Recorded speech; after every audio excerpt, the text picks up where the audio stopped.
Hello and welcome to Inside Neyland Stadium, where Tennessee just beat Kentucky 28-18. I'm Ryan Sylvia. This is Noah Taylor, and we are with VolReport.com on the Rivals Network. Let's start with Nico Iamaleava. His final stat line is going to be passing the ball 28 for 38, 292 yards, a touchdown, a long of 31. Takes just 2 sacks, which I think shows a little bit of an improvement on the offensive line, but also some nice pocket presence from him. And then he runs the ball pretty effectively as well, a gain of 22. So when you take out the sacks from the rush total, he's got 22 yards on 7 carries, but that includes the 2 sacks. So an overall nice game from Nico in the run game as well. Is this the best he's had at Tennessee so far? I think it is. I mean, you can look at the stats from Chattanooga and Kent State and all of that, but in terms of playing an SEC game, a game that was close, a game where your kind of playoff hopes were on the line there, needing to come from behind, it certainly was his best game. And I think you saw a little bit of what Josh Heupel has talked about the last couple of weeks, that this offense is getting close. Now, there were a few drops tonight, but there's really nothing you can pinpoint on. And there's been a lot of receivers and quarterback not being on the same page. I didn't really see any moment tonight where Nico didn't look like he was on, off at all. I mean, it had the drop from Chaz Nimrod that really could have put the game away there at midfield, over the middle of the field. That should have been a touchdown. Chris Brazzell early drops one, and then you're talking about a different game. You're talking about a game that's not really close at all. But I think certainly his best night. Threw the ball a lot. You mentioned the running. I think he made really good decisions when he ran the ball. There was one down here. You go back to that Alabama game a couple weeks ago here, and he throws a critical pick in almost a similar spot on the field. This time he tucks it, runs, doesn't hesitate, and gets a first down, big first down, I believe, if I'm remembering that correctly. But definitely he made the right decision there to tuck it and run. So definitely just made good decisions. And I thought, certainly his best game tonight, and certainly something that this Tennessee offense the last 2 weeks, going back to that second half Alabama, can build off of. There's one throw, kind of maybe forced it a little bit under pressure, aired it over his receiver, and it probably should have been picked off. Catches a break, though, but at the same time, it's a lot of what ifs, like you said, in the positive aspect as well. What if Chris Brazzell makes a catch in the end zone? That's 50-plus yards to your stat line, a touchdown, and you're feeling a lot better about the score. What if Chaz Nimrod comes up with a ball that kind of hits him in the chest, and it's a tight window, but Nico fits it in? And what if Chaz can come up with that? There's a lot of green behind him. That's probably another really big score. And then you're looking at a stat line that's really good right now with 292 yards and touchdown and no turnovers, which is also really important given that Nico's had some turnover issues as a young quarterback, as a stat line that maybe has 3 touchdowns, that maybe is pushing towards 400 instead of 300 yards, and you're talking about an incredible performance from Nico. So I agree. I think that was the best we've seen from him, but we've got to see it all click at once. And Tennessee hasn't been able to do that yet against kind of an SEC opponent. Next game's a good opportunity to do that against Mississippi State, a team that has not been good at all and got off to a slow start against UMass today, who is traditionally one of the worst teams in FBS football. So Tennessee's got to put it together. It's a great time to do it next week against Mississippi State, but it just feels like it's so close again to being the Tennessee offense that we've seen in the past under Josh Heupel. When you combine that with the defense that played really well for a good part of the game today and had some issues, but for the most part was really stout. And man, this team's going to be really tough to beat, especially in a year where things seem really open. There doesn't seem like there's one team at the top of the country that's going to be impossible to beat. And we saw Georgia again today too struggle with the Florida team that isn't very good at all. And who knows what that game looks like if DJ Lagway doesn't get hurt. So even in 2 weeks from now, I don't think you can rule that game out yet. So lots in front of Tennessee, but you have got to get that offense to click. One piece of the offense that's clicked pretty much every single game, Dylan Sampson, another over 100-yard game from him. His final stat line is going to be 142 yards gained, a net of 141. So that'll be what his stat line looks like. 27 carries, so a high dosage for him, and then 2 touchdowns, breaks the record. How fitting was that touchdown run? Maybe probably should have been blown dead, but it wasn't, and he gets the push in. How fitting is it that was kind of a team effort, and just how good has Dylan Sampson been so far? Yeah, he's been unbelievable, and he's really been not just what he's done, full game, but he's really kind of carried this offense. And you saw it a little bit tonight. Now, I think a lot of it this week was Nico in the second half, bringing this offense back to life after a little bit of a stagnant start again for the 3rd or 4th straight week. But I mean, Dylan Sampson, you see him running hard there in the third quarter, kind of moving the ball downfield.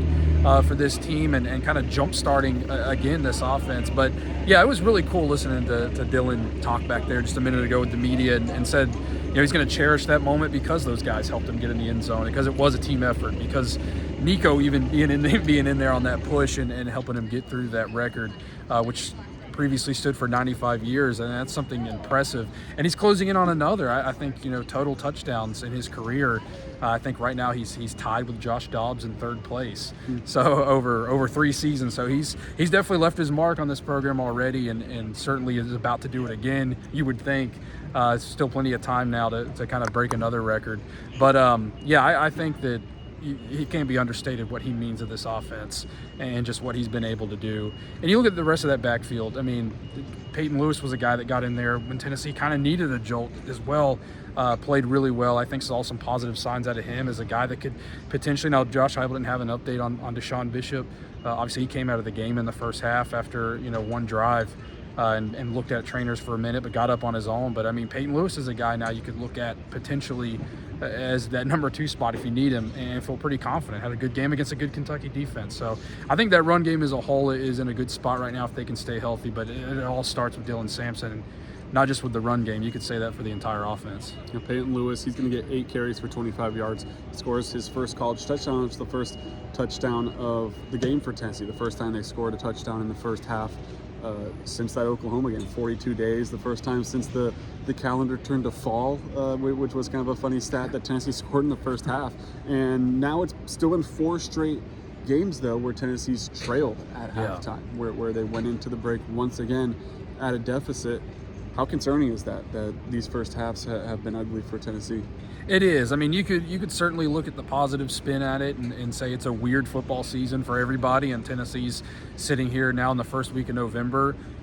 The college football playoff rankings come out Tuesday night, and Tennessee, with this win, is going to be positioned well. Like you mentioned, Georgia looks beatable right now, and you got to go to Athens still. Vanderbilt's a good team right now, I think, too. A fringe top 25 team that could obviously get back in the rankings this week, possibly. So you've got opportunities, and again, it's been a weird season, so you could look at the positive side of it. But on the same time, Tennessee can't afford to do that against a team like Georgia. You could do it against Kentucky. You can do it against Arkansas. They had a chance to come back and beat Arkansas in that game. Obviously, they fell short, but took the lead, a 2-score lead in that game as well. Florida again, so those teams you can afford to do that against. Georgia's certainly one on the road that I don't think you're going to be able to go in there and play a first half like this and come out expecting to win and kind of doing the push that we've seen them do in the third and fourth quarter these last couple of weeks. So I think it is a little bit concerning from that standpoint. You could look at the positive side of it, but something Tennessee's going to have to fix again with that offense to get rolling early. Now, what stands out on the defensive side to you right after the game? What's the biggest takeaway from defense for Tennessee tonight? Just coming up with big plays again. I mean, you look at the sack by Josh Josephs. That was massive. And I mean, I know Nico having his best game, I think, is going to be the headliner for this one. Dylan Sampson breaking a record, but that was huge because not only do you come up with the missed field goal there and there's no points, you're still down 10-7. Kentucky was starting a good drive there. Had a couple positive plays, first down runs, and then maybe with Brock Vandagriff back, dropping back to pass there, maybe they're going for the knockout blow, and just never saw Joshua Josephs takes the hit, gets the strip sack, and then next thing you know, this is Tennessee's football game.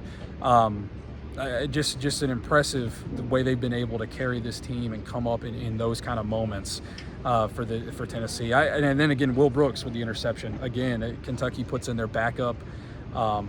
It has a little bit of momentum going their way after Tennessee takes the lead, and then Will Brooks gets the interception and sets up another scoring drive. So I think those are the 2 biggest headliners for Tennessee tonight. But then James Pierce comes up with a massive sack. So not their best night. I think there were a couple plays here and there, especially in the secondary, that they'd like to have back. But I think you take it if you're Tennessee, if they come up in those big moments like they did tonight. There was a few times where Kentucky really got their run game going. Yeah. I mean, Jameer Wilcox, 17 carries for 102 yards. So you shut down kind of Kentucky's leading rusher to just 38 yards coming into the season, but there was times where you kind of got gashed on the ground a little bit, and it was kind of propelling Kentucky down the field, but don't break kind of mentality once again for Tennessee coming up. First drive of the game, Kentucky's deep in the red zone and has a fourth down that they're trying to convert, and Tennessee comes up, stands tough, and gets off the field. Last thing, Max Gilbert. 3 misses tonight, 1 from 40, 1 from 43, 1 from 34. It's been a rough stretch for Max Gilbert, young kicker. How much faith do you have right now in him that he can bounce back given the limited sample size we've seen? Man, it's going to be tough, especially when you look at the schedule. I think Tennessee's obviously been at home, the 4 straight games at home, if you count going into the Mississippi State game. Another thing you can ill afford to do on the road. I think confidence level, Josh Heupel obviously gets up there tonight, says he's still confident in him, said he hits the kicks in practice. That's why he won the job, got off to a good start this year. But man, it's been tough for Tennessee, and they overcame it tonight. But again, it's going to be something that could cost them. And it wasn't like the field goals were particularly, the distance wasn't that sizable. You kind of would expect a guy playing at this level to hit.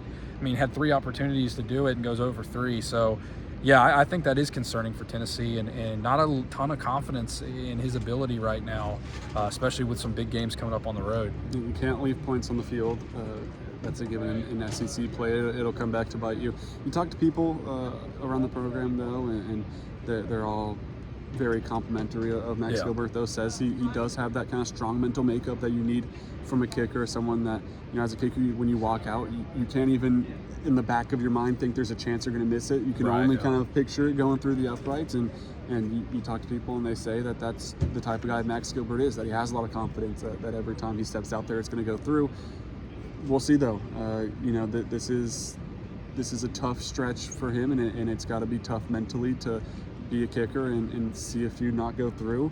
I think it's important, though, that he does make all of his extra points, and he did do that, and I think that can be a small step to build off of, and we'll have to see how he rebounds. But Tennessee's going to need him. Doesn't seem like they have any plans of making a change there. It would be Josh Turbyville, who's the kickoff specialist for Tennessee, who also is the backup punter and is also the backup kicker. He would be the guy if they did make a change, but right now I don't think they should, and I don't think they will make a change at the kicker position. But you got to make your kicks, and you got to take the points when you can, especially when you have an offense that's been so plagued with struggles in the first half of games. That'll do it all from us here, though, today inside Neyland Stadium. Another Tennessee football win as they stay undefeated at home on the season. They advance to 7-1 now, and next week it'll be Mississippi State coming to town. Another night kick, 7 p.m. on ESPN, as the Vols host the Bulldogs before facing the other Bulldogs in Georgia on the road in Athens. A big primetime, or you'd think primetime matchup between those two teams, as it could decide who's going to Atlanta in playing in the SEC championship game. We'll have you covered all week and all season for Tennessee football. Well, basketball season as well, right around the corner. I believe Monday, Tuesday, the tip-off for Monday for men's basketball. Women's basketball gets things going on Tuesday, and then has a quick turnaround to Thursday as Kim Caldwell gets her era underway. So really everything you need Tennessee athletics we have over at VolReport.com. Links to everything you need is in the description. Thank you for watching.